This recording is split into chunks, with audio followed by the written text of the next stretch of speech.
Hello तो अस्सलामु अलैकुम गाइस, मैं हूं आपका दोस्त R15 ब्लॉग्स।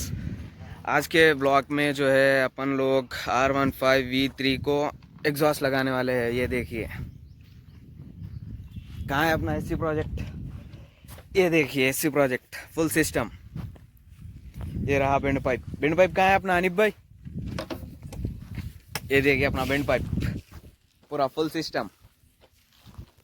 ये देखिए यहाँ से खोल रहे हैं, ये इधर से और इधर से। ये अपने इमरान भाई जो कि खोल रहे हैं गाड़ी को। देखिए अपनी गाड़ी कैसी दिख रही है, लोकेशन भी।